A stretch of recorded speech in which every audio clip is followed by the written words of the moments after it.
வணக்கம் கைஸ். இந்த வீட்டில் நம்ம பார்க்க போகிறது ஸ்டீல் பேட்லேருந்து ஒரு க்ளவ் தான். க்ளவ் யாருக்குன்னு பார்த்தீங்கன்னா, பேசிக்காக இப்போ தான் ரைடிங் ஆரம்பிக்கிறேன் அவங்களுக்கு. இந்த க்ளவோட கம்ஃபர்ட் சொல்லணும்னா ஓகே தான், எங்கேயும் டேர்லாம் ஆகலை, நல்லா தான் இருக்குது. இதில் நகட் கட்ஸ் கொடுத்துருக்காங்க, ஓகே தான் குவாலிட்டி. ஆனால் அதில் இந்த பாம்பு கிட்ட வர்றது மட்டும் கொஞ்சம் ஹார்டாக இல்லாமல் சாஃப்ட் மெட்டீரியல் கொடுத்துருக்காங்க.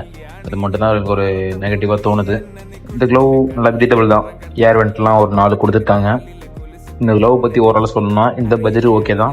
அடுத்து நான் ரைட் பண்ணிட்டே பேசுகிறேன். இப்போ நீங்கள் வாங்குற மாதிரினா என்ன பண்ணலாம்னா, ஒரு சைஸ் பார்த்து ஆர்டர் போட்டுங்க. இது நல்லா தான் இருக்குது. ஆனால் என்னென்னா சுண்டோரில் மட்டும் கொடுத்தாதான் ஒரு மாதிரி இடத்துல இருக்குது. லூஸாக உள்ளதால இது கரெக்டாக ஃபிட் ஆகிட்டு, லூஸாக இருக்கிறதால இது வந்து இங்கே இடிக்குது, லைட்டாக வலிக்குது மட்டும்.